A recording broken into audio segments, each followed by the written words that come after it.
2011년 5월 22일 하나님께서 주시는 말씀은 창세기 49장 13절에서 28절입니다. 창세기 49장 13절에서 28절 말씀을 봉독에 올리겠습니다. 스불론은 해변에 거주하리니 그곳은 뱀에는 해변이라. 그의 경계가 시돈까지리로다. 이사가란 양의 우리 사이에 꿇어앉은 건장한 나귀로다. 그는 쉴 곳을 보고 좋게 여기며 토지를 보고 아름답게 여기고 어깨를 내려 짐을 메고 앞지 아래에서 섬기리로다. 다는 이스라엘의 한 지파같이 그의 백성을 심판하리로다. 다는 길섭의 뱀이요 새길의 독사로다. 말굽을 물어서 그 탄자를 뒤로 떨어지게 하리로다. 여호와여, 나는 주의 구원을 기다리나이다. 갓은 군대의 추격을 받으나 도리어 그 뒤를 추격하리로다. 아셀에게서 나는 먹을 것은 기름진 것이라. 그가 왕의 수라상을 차리리로다. 납달리는 노인 암사슴이라. 아름다운 소리를 발하는도다. 27절로 갑니다. 베냐민은 물어뜯는 일이라. 아침에는 빼앗은 것을 먹고 저녁에는 움킨 것을 나누리로다. 이들은 이스라엘의 12지파라. 이와 같이 그들의 아버지가 그들에게 말하고 그들에게 축복하였으니 곧 그들 각 사람의 분량대로 축복하였더라. 아멘. 어제 이후로 갑자기 연락이 안 되거나 소식이 두절되신 분들 옆에 계십니까? 혹시 있으면 신고해 주십시오. 몇 명이나 휴고했는지 통계를 내야 안 되겠습니까? 휴고 못하면 우리 또 열심히 삽시다. 이태리 사람하고 유대인들이 앉아가지고 자기들 조상에 대한 우상을 놓고 논쟁을 벌였습니다. 허풍 떨기로 세계 금메달 가면 또 이태리 사람들이 허풍을 떨기를 자기들 로마 유적지에 가서 발굴해 보니까 구리와 철판이 발견됐대요. 그러니까 고대로부터 전화기를 쓴 증거 아니겠냐고 그랬습니다. 유대인이 한마디 했습니다. 예루살렘에서는 아무것도 안 나와서. 그러니까 이태인이 퉁명스럽게 그게 뭐 자랑이요 이랬습니다. 그때 유대인이 말하기를 그때부터 무슨 전화기 썼다는 증거 아니겠냐고 그랬다는 거죠. 이 자기 조상에 대한 자부심은 한 개인이나 한 민족에 큰 의미를 가집니다. 근데 만약 자기 조상이 이완용 같은 매국노거나 또 연쇄살인범 같은 범죄자라면 감추고 싶겠죠. 그런 흉악한 조상 둔 거 뭐 자랑이라고 떠벌리겠어요. 그러나 역사의 훌륭한 발자취를 남긴 조상이라면 그 이름만으로도 후손들에게 큰 힘이 되고 의지가 될 것입니다. 나도 그런 조상 되고 싶다는 도전이 되지 않겠습니까? 야곱의 12아들들은 그냥 아들들이 절대로 아닙니다. 이스라엘 12지파의 조상들입니다. 그래서 오늘 본문은 표면적으로 보면 나이든 아버지가 죽기 전에 자식들에게 유언을 남긴 것이지만 사회적으로 보면 이스라엘 12지파의 조상에 대한 역사상 최초의 기록입니다. 이스라엘 12지파가 있었던 건 분명한 역사적 사실이고 그 역사적 사실에 대한 최초의 문헌의 기록이 오늘 야곱의 유언인 것입니다. 그러니까 후손들에게 오늘 이 읽은 본문은 굉장히 중요한 의미가 있을 수밖에 없겠죠. 이스라엘 후손들에게만 아니라 우리 다 영적으로 이스라엘 후손들인 우리들에게 또한 오늘 본문은 중요한 의미가 있다고 하겠습니다. 우리 이미 5 아들은 살펴보셨습니다. 르벤, 시몬, 레위, 유다 그리고 지난주 요셉까지 5명은 살펴봤습니다.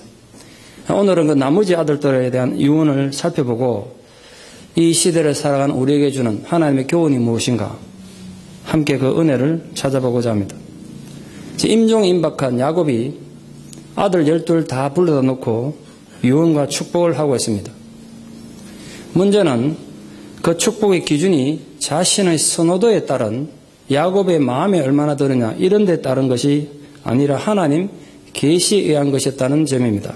다시 말씀드려서 그 자식들의 평소에 아버지 야곱에게 얼마나 마음에 들게 했느냐 또 얼마나 효도를 했느냐 뭐 효도가 중요하죠. 효도하지 말라는 뜻은 절대로 아닙니다. 그런데 야곱이 자식들에게 유언할 땐 기준이 그런 것이 아니었습니다. 이 자식이 평소에 얼마나 하나님 말씀대로 살았느냐 얼마나 충성된 하나님 백성이었느냐 이게 아버지 야곱이 자식들에게 준 유언의 기준이었습니다. 그런 까닭에 오늘 야곱이 자식에게 준 건 유언이나 일방적인 축복이라기보다는 목회자나 또는 고대시대니까 선지자가 백성들에게 하나님의 마음을 전한 예언이라고 말하는 것이 더 정확할 것입니다. 그 야곱의 예언은 아들들 태어난 순서가 아니라 어머니의 순서, 어머니에 따라서, 어머니가 누구냐에 따라서 자식들이 네 분류로 딱 구분됐습니다. 같은 어머니 안에서 나의 순으로 이렇게 되어 있습니다. 출생 순서가 아니라 어머니별로 아들들이 다 나누어졌다는 걸 좀 이해해 주시기 바랍니다. 이번에 다시 12아들에 대한 야곱의 이 유언을 묵상하다가 제가 크게 깨달은 교훈이 두 가지 있습니다. 성경 읽다가 저도 그런 깨달음이 있으면 저 자신에게도 도전이 되고 은혜가 되죠. 그걸 먼저 여러분과 좀 나누고 싶습니다. 대개 자식이 된 아버지의 사랑은 아주 맹목적입니다. 무조건적이죠. 그렇지 않습니까? 그래서 자식이 아무리 악을 행해도 감사가 덥습니다. 이게 내 자식이니까. 신문에 대대적으로 보도되고 뉴스에 보도돼서 많이 아시리라 생각합니다만 아들이 술집에 가서 맞고 왔다고 조직폭력배를 동원해서 술집을 포위한 뒤에 아들을 때렸던 직원과 또 관계된 모든 직원을 무릎 꿇려놓고 아들 보고 그들을 때리라고 해서 문제가 됐던 재벌 회장 얘기하시죠. 그게 아비 마음이라는 거죠. 자식이 가서 맞고 오는 거 싫다 이거죠. 자기 자식이 얼마나 잘못했냐 필요 없고. 또 전국적으로 망난이라고 소문이 나요. 이거 참 대한민국 사람 다 아는 사실인데 그 자식들이 얼마나 망난인지. 근데 그 망난이 남편과 이혼한 아내가 저희 신학교 후배예요. 그래서 제가 너무나 잘 알죠. 그런 전국적으로 소문난 망난이지만 아버지가 단지 대형교회 목사라는 이유만으로 회사의 사장 자리에 앉아서 권력 다툼을 하고 있습니다. 그게 일반적인 인간의 모습입니다. 욕만 할 수 없죠. 우리 다 그럴 거라고요. 그러나 야곱의 경우를 보십시오. 야곱은 분명히 자기가 낳은 자기 자식들인데도 불구하고 마지막 그들의 삶을 평가할 때 무섭도록 냉정하게 평가하고 있습니다. 아버지 야곱은 자기 자식들이라고 무조건 결코 감사하지 않았습니다. 그냥 일방적으로 감사하고 자기 가진 재산이나 나누어주는 세속적인 유언을 결코 하지 않았습니다. 자식들에게 유언으로 저주에 가까운 예언을 한 아들이 한두 명이 아닙니다. 전 이 점에서 성경에 등장하는 많은 위대한 위인들이 있겠지만 어떤 인물과 비교해도 야곱의 말년의 영성은 결코 뒤지지 않는 위대한 영성의 사람이었다. 인정하지 않을 수 없습니다. 자식이 된 아버지의 마음은 본능만 남습니다. 나이 들면 더욱 그렇죠. 이게 어르신들 다 이해되시죠? 자식이 된 애틋한 마음이 남지 않습니까? 신앙이 적용되기가 참 어렵습니다. 자식한테는. 하나님의 가치관이 적용되기 어려워요. 우선 내 자식이면 품고 보고 용납하고 보죠. 하지만 야곱은 하나님의 말씀 앞에서 아버지로서의 그 혈육의 본능을 극복했습니다. 아브라함이 모리아산에서 이삭을 바쳤던 것과 비교해도 손색이 없을 정도로 뛰어난 영성입니다. 그것이 부모된 오늘 우리에게 하늘같이 무거운 도전이 아닐 수가 없습니다. 그래서 제가 이번에 그 부분을 다시 도전을 받았습니다. 얼마 전에 마더라는 영화를 본 적이 있습니다. 어떤 집사님께서 목사님 이건 좀 보셔야 되겠다고 DVD를 주셔서 봤습니다. 아주 보고 제가 충격을 좀 받았습니다. 스토리를 한 1분에 요약하면 이런 내용입니다. 어수룩하고 순박한 어머니와 그 어머니보다 더 어수룩하고 좀 모자라는 아들이 살고 있었습니다. 그런데 어느 날 이 아들이 살인범으로 몰려서 재판을 받게 됩니다. 어머니가 아무리 생각해도 자기 자식이 사람을 죽일 그런 아들이 아니에요. 그럴 만한 위인도 못 되고 사실. 모자라고 좀 머리수룩하니까. 그래서 어머니께서 아무리 생각해도 진범이 따로 있을 것이다 생각하고 생각을 팽개치고 진범을 찾아 나섭니다. 그런데 현장을 살펴보고 사람들을 만나는 동안 아들이 본의 아니게 진짜 사람을 죽인 것을 알게 됩니다. 현장을 목격한 사람이 여러 명 있었으니까. 아들이 먼저 길을 가는데 가방 메고 여학생이 길을 가는 거 보고 여학생이 예쁘니까 아마 좀 야유를 했나 본데 이 여학생이 이 애가 좀 모자란 거 아니까 바보 같은 놈 이러고 지나간 거예요. 그러니까 바보 같은 소리만 들으면 반응을 하는 거예요. 얘가. 그 소리 화가 나가지고 그냥 커다란 돌멩이를 여학생이 지나간 어둠 속에 그냥 죽으러 던졌는데 이게 뒤통수 정색으로 맞아가지고 내진탕으로 죽어버린 겁니다. 근데 그 돌 던지는 장면을 여러 명이 본 겁니다. 이 꼼짝없이 살인범으로 감옥 가야 될 형편입니다. 그때 어머니가 진퇴양난에 이제 기로했습니다. 그걸 어떻게 생각하느냐. 저 목격자들만 죽여버리면 아들이 무죄로 풀려날 수 있다. 왜 아들이 정신과 감정 받으면 이 정신이 떨어지는 거 아니까. 그래서 어머니는 아들의 무죄를 만들기 위해 가지고 그 목격자들 한 명 한 명 죽입니다. 그 결과 아들은 무죄로 풀려납니다. 영화 보는 내내 마음이 굉장히 불편했습니다. 한국 영화가 이제 이 정도까지 갔구나. 그러나 그 영화를 보면서 마음은 불편했지만 인간의 원초적인 본능을 적나라하게 파헤친 감독의 연출에는 제가 동의하지 않을 수 없었어요. 자식의 행복을 위한 일방적인 부모의 맹목적인 사랑을 이보다 더 적나라하게 파헤칠 수는 없다. 어떻게 이보다 더 강력하게 자식에 대한 어머니의 사랑, 애정을 표현하겠습니까? 그런 극단적인 선택도 할 수 있는 것이 자식의 행복을 위한 부모 마음 아니겠어요? 그 욕 못합니다. 그 누가 욕하겠어요? 그렇다면 야곱의 선택은 정말 무거운 가치를 가지는 것입니다. 그런 생각 안 드십니까? 야곱의 처음 시작은 우리가 알다시피 참 야비한 사람이었고 볼품없는 사람이었습니다. 문제가 많은 사람이었습니다. 그러나 그의 마지막은 진실로 성숙한 하나님의 사람이었다는 증거가 바로 피부치 자식들에 대한 유언 속에 들어있습니다. 그 너무나 분명한 증거지 않습니까? 그보다 더 큰 은혜가 본문 속에 있습니다. 만약 야곱이 자식들에 대한 저주로 유언을 했는데 그 자식들 모두가 저주로 인생이 다 끝났다면 아마 우리에게 엄청난 부담이 될 겁니다. 누가 그런 예수 믿으려고 그러겠어요? 그런데 여기 정말 놀라운 인생의 대반전이 있습니다. 야곱 입장에서는 그래도 내 자식인데 마지막에 말 한마디라도 축복하고 가고 싶지 않겠습니까? 죽는 아비가 안 그렇겠어요? 그런데 그 자식에게 피를 토하는 마음으로 자식들을 저주했는데 하나님께서는 아버지가 뺐던 그 저주를 다 모아가지고 축복으로 다 바꿔주셨다고요. 그게 놀라운 은혜예요. 만약 야곱이 아무리 살인을 저지르고 간음을 하고 도둑질하고 하나님을 능멸해도 너희들 내 자식이니까 앞으로 복받고 잘 살기를 바란다. 부자 되기를 바란다. 성공하고 출세하기를 바란다. 일반적인 부모들처럼 그렇게 유언을 했다면 하나님께서 그 축복을 다 모아다가 저주로 갚았을 것입니다. 제 얘기가 아니라 성경에 그렇게 되어 있습니다. 성경에 실제적인 그런 예가 있습니다.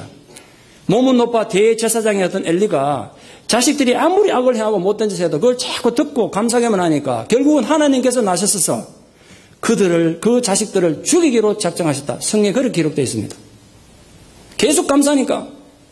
만약 엘리도 나서가지고 야곱처럼 너희들 그러면 하나님의 저주받을 것이다. 저주를 행하고 그랬다면 하나님께서 그 저주를 복으로 바꿔주실지 모르겠는데 엘리는 그건 내 자식들이니까 아무리 악을 행하고 성전에서 악을 행해도 잘 되기만을 바랬다고요. 결국은 하나님께서 나서서 그들을 죽이기로 작정하셨다.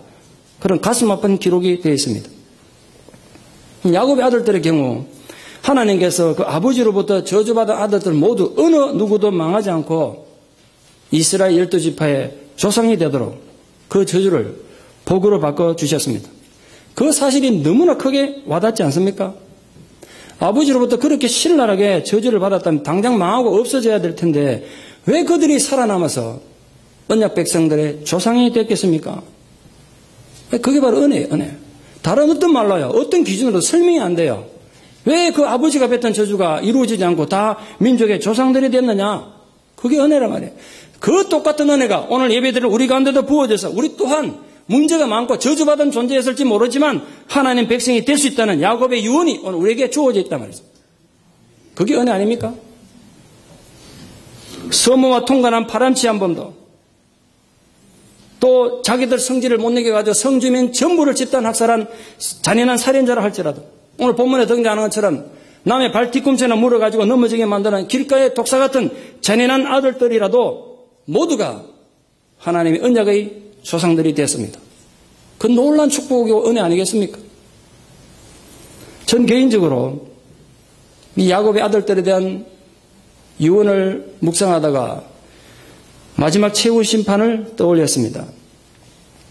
분명히 아버지가 같고 한 아버지 밑에 태어난 같은 아들들인데 아들들마다 받은 축복이 너무 달랐습니다. 어떤 아들은 축복이라기보다는 저주에 가까운 책망을 들어야 했습니다. 또 어떤 아들은 그들의 야비한 인간성을 아주 적나라하게 드러나는 경고를 들어야 했습니다. 물론 어떤 아들은 세상적으로 봐서 성공적인 약속받기도 했습니다. 왜 야곱은 죽음의 자리에서 모두가 자기 자식들인데 그토록 차별나게 유언을 남겼는가? 그 고민되지 않습니까? 제가 그 부분을 고민하다가 깨달았어요. 아, 그렇구나. 최후에 우리도 하나님 앞에 그렇게 심판받겠구나. 우리도 하나님 자녀들이에요. 미워하거나 하나님 자식들인데 나중에 하나님 앞에 마지막 딱 섰을 때 그 결과는 다를 수 있구나, 사람마다.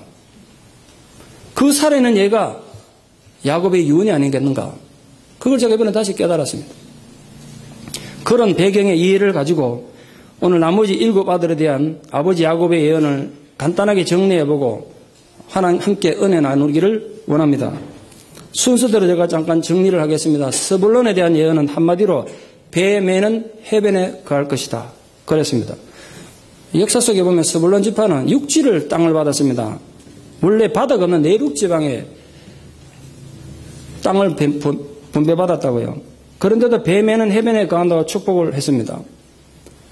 그것은 그들 땅에 바다는 없었지만 그들이 지경을 자꾸 넓혀가서 아마도 이 스불론 지파는 장사를 잘했던 것 같아요. 그래서 고대로부터 중동의 해상무역의 주도권을 가졌던 페니키아인들에 의해서 고용돼서 장사를 하기도 하고 그래서 실제로 항구도시 시돈까지 근거지를 확장해 갔습니다. 그걸 묘사한 겁니다. 그 평범한 삶을 그렇게 살아갈 예언을 한 것이죠. 이사갈은 양의 우리 사이에 꿇어앉은 건장한 나귀로다 그랬습니다. 그 건장한 나귀라는 히브리 원문은 골격이 우세한 나귀 이런 뜻입니다. 골격이 좋은 나귀. 그 의미가 뭐냐 하면 이사갈 지파는 힘이 세고 우직해서 힘든 노동과 농사에 전념하겠지만 다른 지파 위에 탁월하게 뛰어나지 못할 것이다. 그런 내용이죠. 탁월하지 못할 거예요. 그런데 그런 역할, 이런 역할, 이사갈 같은 역할을 감당하는 사람도 있어야 세상이 돌아갑니다. 특히 오늘 이사갈은 압제 아래에서 선기리로다라고 예언했는데 그는 결코 지배층은 되지 못하고 오히려 지배받는 계층에 대해서 육체적인 노동과 납세의 의무를 감당하게 될 것입니다. 사람이 말입니다. 자기가 잘나가지고 스스로 남들 위에 뛰어나 보이는 사람도 있겠지만 자기 희생과 헌신을 통해서 때로는 다른 사람이 잘나 보이도록 해주는 재능 가진 사람, 그것도 큰 은사입니다. 우리 교회에 그런 분이 많아지기를 축원합니다. 내가 혼자 잘난 거 아니라 나 때문에 남들이 잘나 보이도록 만나는 존재. 예를 들어서 연극을 하는데 전부 주인공만 하면 어찌 연극이 되겠습니까? 어릴 때 성탄절에 돼가지고 연극을 하려고 그러는데 연극이 안 돼. 이유는 전부 마리아하고 요셉하려고 딴 건 안 하려고 그래. 애들이 모여가지고 해마다 싸워서 해마다. 그런 걸 어떻게 잘하겠어요 제가.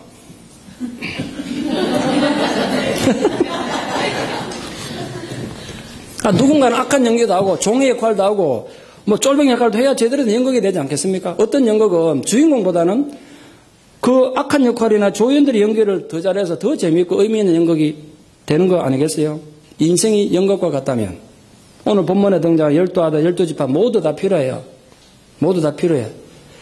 유다와 요셉 지파 같이 선한 역할의 주인공도 있어야 되겠지만 이사갈처럼 묵묵히 자기 위치를 지키고 다른 사람을 섬기는 그런 사람도 필요하다고요.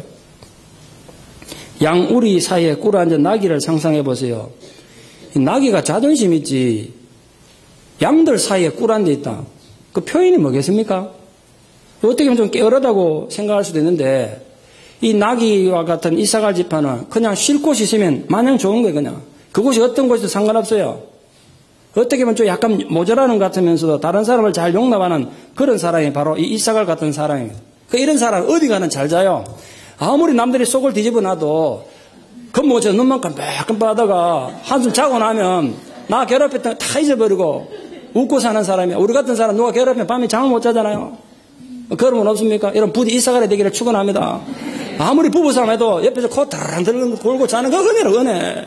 이사갈 같은 사람이야. 어쩌면 교회에 필요해서 이런 사람들일지 모르겠어요. 아무리 막 갈등이 있고 시끄러워도 아무리 또 어수선 듯이 그 다음 또 살아가는 그 이사갈 같은 사람이에요. 어떻게 보면 좀 무던하고 모자라 보일지 모르지만 사실은 실제로는 그리스도 안에서 자기 욕정을 십자가에 못 박은 사람입니다. 성질 없는 사람 어디 있겠습니까? 이사가리 그런 복을 받았어요. 남을 섬기는 사람. 자기도 얼마든지 똑똑할 수도 있겠지만 스스로 모자란 편을 택한 것입니다. 손해보는 것 같은데 저도 인생을 살아보니까 결국 이런 사람이 사람을 움직입니다. 사람을 움직입니다. 부디 우리 교회 안에 이사가를 닮은 성도가 많아지기를 축원합니다. 오늘 내가 볼 거야. 오늘에 가가지고. 세 번째, 정말 갈등을 느끼는 문제 많은 지파가 있어요. 단지파. 꿈이라도 닮아서 안 될 지파예요. 이름은 재판관이라는 뜻입니다. 아주 똑똑한 사람이었어요. 얼마나 똑똑했던지 공동체 안에 문제가 생겨 문제 해결해준 해결사 노릇했다고 분명히 되어 있죠. 그 나중에 어떻게 됐나 보세요. 본문에 이렇게 되어 있습니다. 다는 길세포의 뱀이요 새끼의 독사로다. 표현이 섬뜩하지 않습니까? 여기 독사에 해당되는 히브리어가 셰피폰인데 셰피폰 원뜻이 뿔 달린 살모사 이런 뜻인데 이 중동 지방에는 독사가 많지 않습니까? 근데 그 중에서 독 중에서 아주 맹독을 가진 독사가 셰피폰입니다. 본문에 등장하는 것처럼 말은 큰 동물인데 말의 뒤꿈치만 물려도 말이 쓰러져 죽을 정도로 큰 독을 가진 뱀이에요. 그래서 이 예언은 앞으로 단지파가 뱀과 같은 간교함과 또 독사 같은 독성으로 다른 지파와 다른 이웃에게 해악을 끼칠 것을 말합니다. 저희 동네 가까운데 아메리칸 리브가 있어서 산책하거나 자전거를 타고 가다 제가 심심찮게 뱀을 만나는데 뱀을 딱 보면요. 우선 온몸이 딱 경직돼요. 너무너무 싫어요. 혹시 이건데 뱀만 보면 막 기분이 좋아지고 이런 분들 계십니까? 뭐 얼마나 섬뜩하네. 저희 집 뒷마당에도 가끔 뱀이 나타나 제가 2번 잡았는데 저도 도망가다가 가만히 생각해 두면 집사람 나오면 또 까무라질 것 같아서 저도 너무 싫지만 빗자루 들고 그 아무것도 빗자루 들고 잡아가지고 버렸어요. 또 버렸다니까 그걸 꼬아 드시지 아까운 걸 버렸냐 생각 드십니까? 뱀이 싫다고요. 섬뜩해. 그런 존재야. 단지파. 특히 여러분 그 샛길은 빠른 길입니다. 이 길이 빠른 길이라고 볼일 보러 가는 사람이 그렇게 안심 푹 놓고 샛길로 들어섰는데 거기서 독사를 탁 만나보세요. 얼마나 당황되겠는가. 그런 존재란 거야. 하나님 백성들이 하나님 일하게 되어가지고 정말 이 길이 하나님의 길이구나 하고 샛길을 딱 들어섰는데 그 샛길에 딱 앉아가지고 맹독을 품고 있는 그런 존재. 이게 단지파라는 거예요. 앞으로 얼마나 단지파가 심하게 타락될 것인지를 이렇게 경고하고 있습니다. 그런데 야곱이 그 단지파의 타락을 말하면서 이렇게 말했어요. 여호와여 나는 주의 구원을 기다리나이다. 이게 참 뜬금없이 앞뒤 내용이 안 맞는 것 같은데 그게 참 심각한 얘기가 들어있어요. 무슨 뜻으로 야곱이 그래 말했냐면 이미 예상되는 단지파로의 타락으로부터 자기 후손들을 지키고 보호해달라고. 나는 하나님의 구원만을 기다립니다. 우리 후손들이 단지파끼리 악을 행하더라도 단지파 때문에 망하지 않도록 지켜달라는 보호가 거기 있다고요. 그 기도 그렇게 하신 거예요.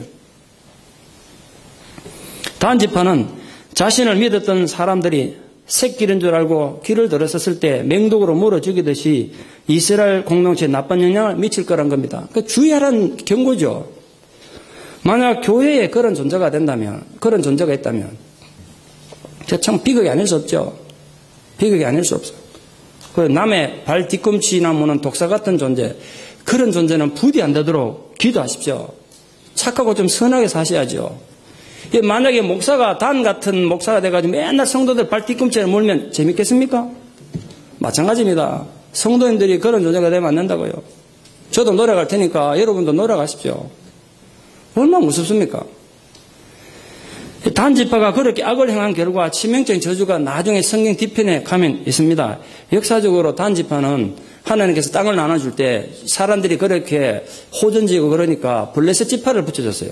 블레셋 지파를 싸워서 그 땅을 빼앗으라고 줬는데 이 사람들이 머리를 굴려가지고 블레셋 지파와 전쟁하려면 자기들 희생이 너무 클 거니까 딱 방향을 돌려가지고 북쪽으로 올라가가지고 북쪽 라이스 지방, 라이스라는 사람들이 살고 아주 평화로운 민족들이 사는 땅이 있습니다. 거기 올라가가지고 힘도 없는 그 사람들 다 진멸하고 그 땅을 딱 차지했어요. 아주 편안하게 땅을 차지했어요. 북쪽에. 좋은 것 같았는데 순간적으로는 나중에 아수르가 들어오니까 맨 먼저 망했습니다. 맨 먼저 망했어요. 요한계시록 7장에 가면요.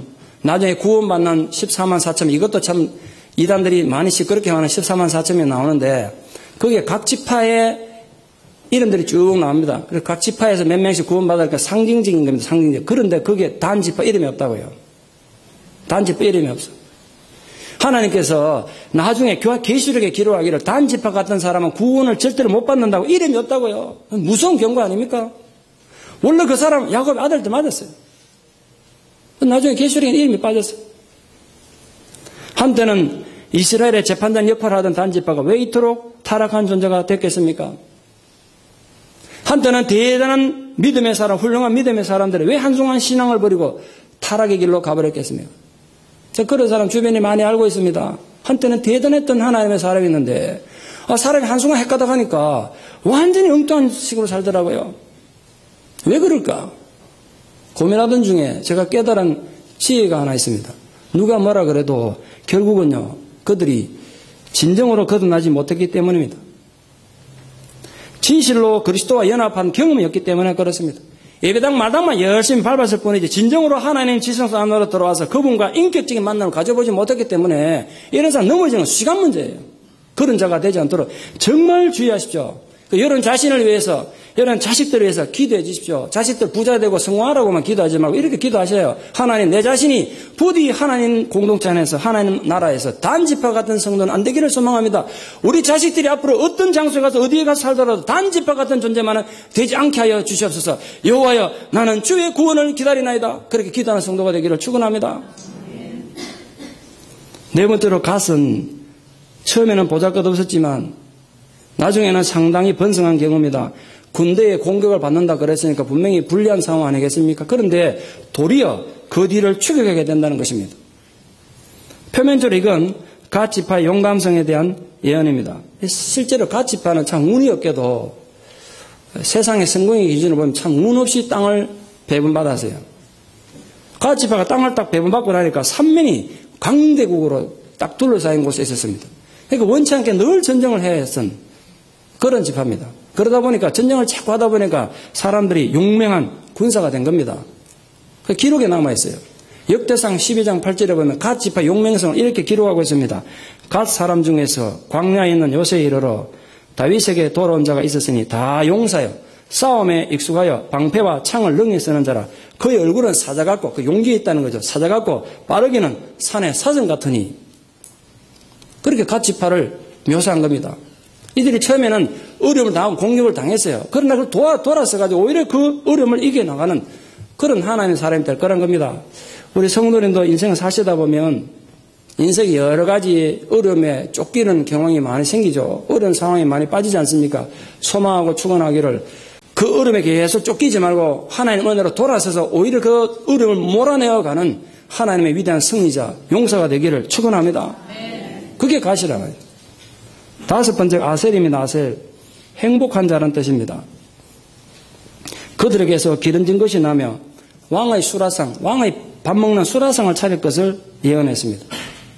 그들은 비옥한 땅에서 농사를 지었을 뿐 아니라 지리적인 이유로 가나안 여러 부족들과 또 페니키아인들과 무역을 많이 한 것으로 역사에 기록을 남겼습니다. 그들의 농산물은 고대로부터 외국에 수출을 많이 했었더라고요.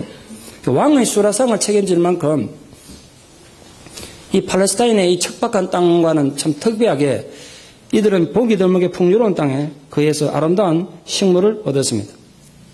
나세 지파는 대단한 지파는 결코 아니었습니다. 그렇지만 왕의 진술을 제공한다고 표현될 정도로 특별한 은혜를 가지고 있었습니다. 이런 은사를 가진 사람이 교회 안에 있으면요, 공동체 전체가 힘을 얻습니다. 나셀 같은 사람은 봉사를 해도 정말 즐겁고 아름답게 해요. 남에게 늘 위로가 되고 힘이 되는 거죠. 설교를 들어도 아주 맛있게 듣습니다. 여기서 보면 다 표가 나요. 맛있게 듣는지 안 듣는지. 그런 사람 자체가 대단한 존재가 아닐지 모르죠. 근데 어떤 일을 해도 즐겁고 재밌게 합니다. 다른 사람에게 위로가 되고 힘이 돼요. 정말 영적으로 왕의 진술을 공감하는 사람 아닙니까? 이런 사람 좀 되면 안 되겠습니까? 여러분 때문에 옆에 있는 사람이 힘을 얻는 사람. 하나님 나라에는 불을 붙이는 역할을 하는 그런 사람이 반드시 필요한데 아셀이 바로 그런 사람입니다. 우리 중에 정말 꼭 필요한 사람 아니겠습니까? 소망이 여러분간에 좀 생기기를 바랍니다. 그렇다면 나도 우리 교회 안에서 내가 아셀 같은 존재가 되리라. 그래서 나 때문에 절망과 슬픔에 빠진 사람들이 희망을 좀 심어준 자가 되리라. 고통과 아픔 속에 있는 자들에게 내가 하나님의 위로를 전하는 자가 되리라. 그렇게 내가 왕의 진술을 전하는 자가 나도 한번 되어보겠다. 그런 소망이 좀 생기기를 축원합니다. 실제로 여러분 이래가지고 여러 이웃들이 힘을 얻고 또 우리 교회 분위기가 달라지는 은혜가 있기를 축원합니다. 우리 교회가 말이죠, 이 지역사회에 그런 역할을 감당하는 우리 시대의 아셀이 되기를 진심으로 축원합니다. 여섯 번째가 납달리인데요. 노인 암사섬이라고 표현했는데 그렇다고 이 사람들이 뭐 사슴 목장했다는 뜻은 아닙니다. 납달리는 갈릴리 서쪽 평지를 아주 차지했는데 그곳에 사슴이 결코 살지 않기 때문에 그렇습니다. 아마도 그들이 아름다운 소리를 바란다고 한 거 보면 기쁜 소식을 전하려는 아름다운 마음이 그들에게 있었던 것 같습니다. 실제로 나중에 그 베드로를 위시한 제자들은 납달리 후손으로 추측이 됩니다. 왜냐하면 납달리 후손들이 주로 살았던 지역이 갈릴리 지역입니다. 그 지역에 살았던 사람들이 결국은 예수 그리스도의 복음을 전 세계에 전한 거 아니겠습니까? 예언대로 된 거예요, 진짜. 아버지 야곱의 예언대로. 우리들이 납달리 지파와 같이 아름답게 하나님을 찬양하며 복음의 기쁜 소식을 전파하는 일에 그런 힘쓰는 성도, 교회가 되기를 축원합니다. 마지막 일곱 번째로 베냐민인데 이것도 심각한 인물이에요. 고민되는 사람이라. 별명이 물어뜯는 일입니다. 물어뜯는 일이. 절대로 긍정적인 의미가 아니죠. 절대로 좋은 의미가 아닙니다. 분명히 하나님 준 하나의 경고의 의미입니다. 베냐민은 이리가 가진 나쁜 특성들, 즉 싸움을 좋아하는 호전성이 자기들 안에 자라나지 못하도록 앞으로 조심해야 된다는 아버지 야곱의 경고라고요. 사사기에 보면 이 베냐민 지파가 나머지 이스라엘 전 지파와 전쟁을 벌일 정도로 아주 호전적이고 아주 고집이 센 민족이었습니다. 왜 그때 전쟁을 하게 되냐면 이 베냐민 지파의 한 부족원들이 잘못을 해가지고 다른 부족과 갈등이 생겨서 그때 우리가 잘못했습니다. 용서해 주십시오. 이래서 전쟁이 아닌 나라인데 자존심이 너무 세고 호전적이다 보니까 전쟁해가지고 다 망할지언정 잘못은 용서를 못 비는 거예요. 잘못 인정하기 싫어. 그래가지고 전쟁해가지고 25,000명 모든 부족이 다 죽고 나 600명만 남습니다. 600명. 전멸합니다. 전멸. 그런 민족이 이 베냐민이에요. 인생 그래 살지 마세요. 잘못했어도 나 잘못했습니다. 한마디 인정하면요. 모든 평화가 유지되는데 악자까지 고집 세우다가 공동체를 다 깨뜨리는. 또한 물어뜯는 일이라고 한 것은 결코 남을 생각하지 않고 모든 것을 자기 중심적으로 생각하는 나쁜 습성을 말합니다. 남의 도움을 받으면서 절대로 남을 돕거나 희생하려고는 하지 않는 사람입니다. 이런 사람 많습니다. 이런 사람이 하나님 일하면 하나님 일 하긴 해요. 그런데 일을 하면서도 공격적으로 말을 하고 행동해서 남에게 마음의 상처를 입히는 그런 사람들 다 물어뜯는 일입니다. 나는 혹시 물어뜯는 일이가 아닌가? 자기를 좀 살펴보세요. 왜 그런지 아십니까? 그 내면이 정신적으로 어린애라서 그렇습니다. 정신적으로 유아라서 그래요. 이런 정신적인 유치하면요. 본인의 신앙생활을 풍성하게 일단 못하게 만들고 신앙생활이 빈곤해져요. 그 사람 마음속에 뭐 행복이 있겠어요? 본인이 불행하고 첫째. 두 번째로는 모든 인간관계가 힘들어집니다. 그렇게 물었던 일회로 사는데 누가 옆에 가려고 그러겠습니까? 안 간다고요. 이웃이 없어져요. 외로워요. 그러면.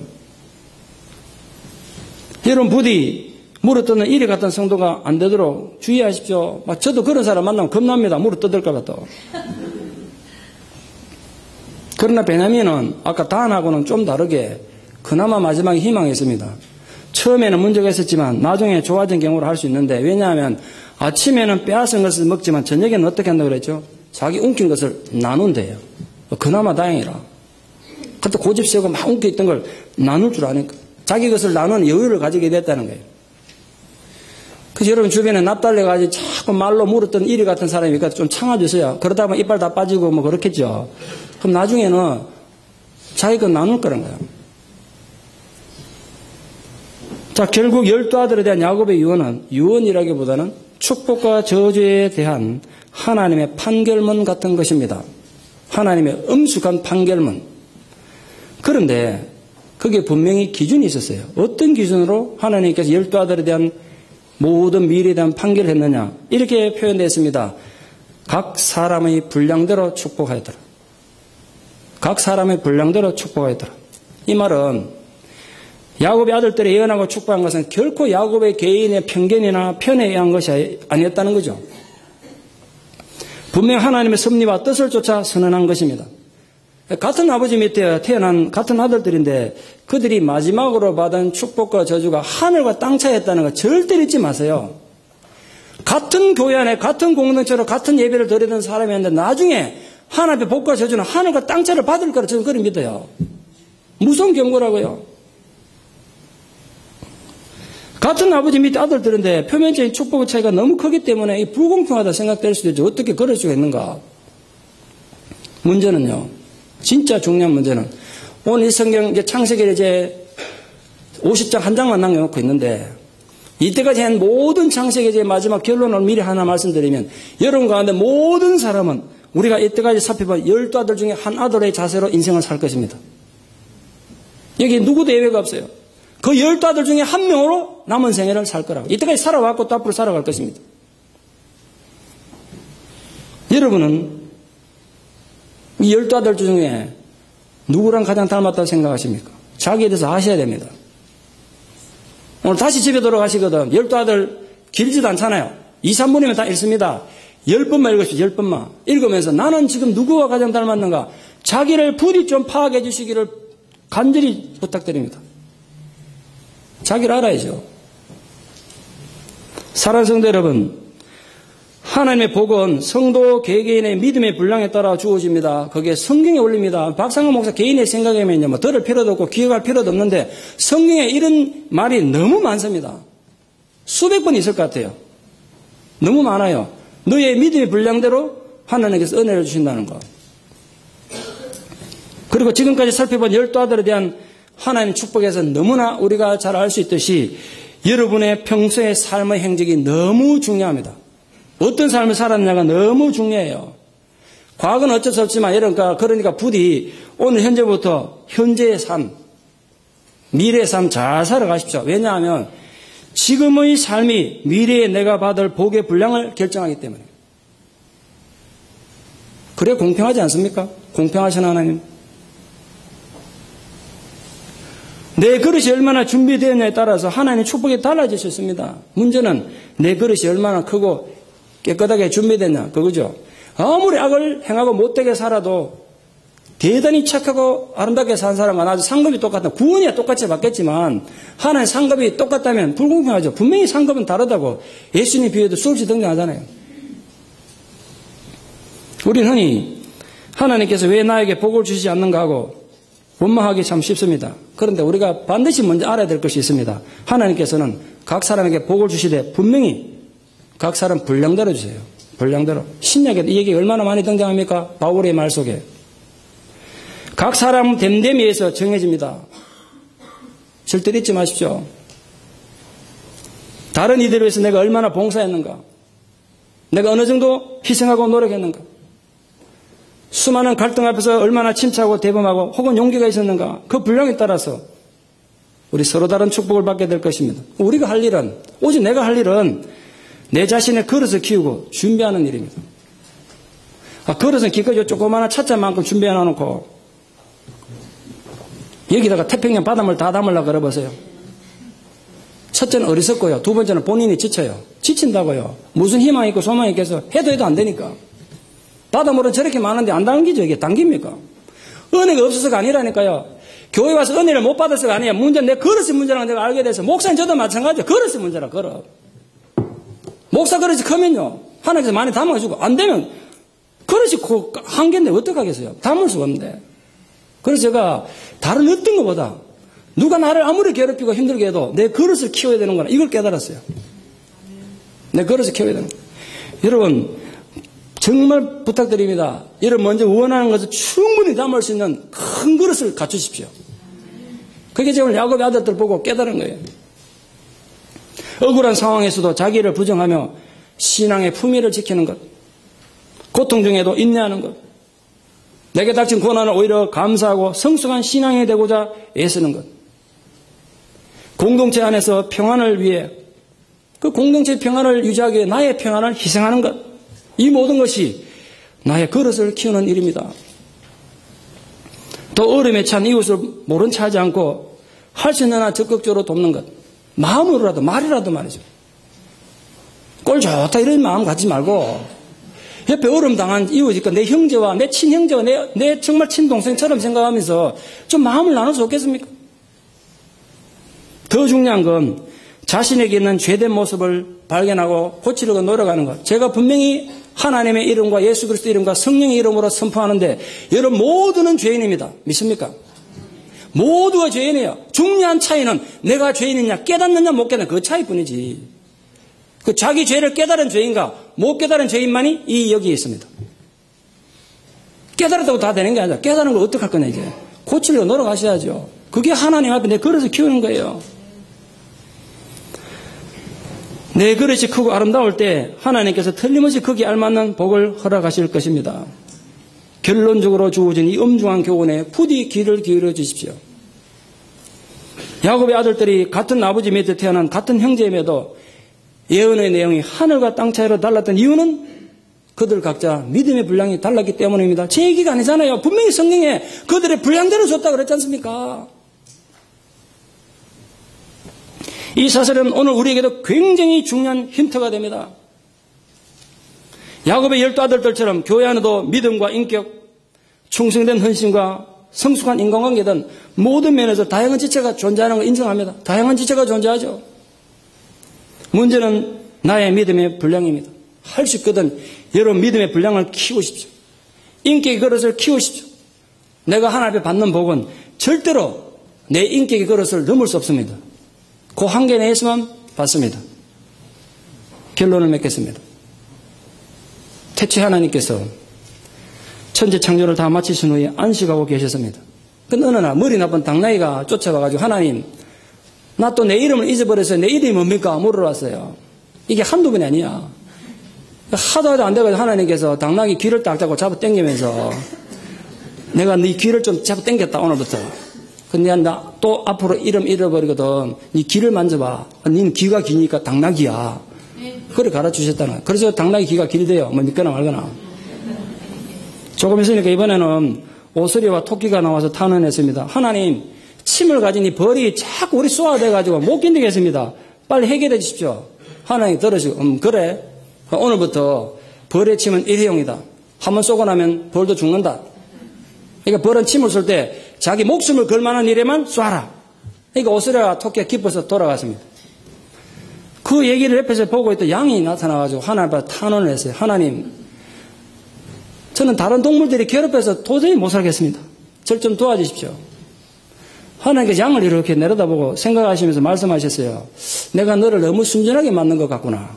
그렇다면 내가 지금부터 너에게 날카로운 이와 날카로운 발톱을 주면 어떻겠느냐.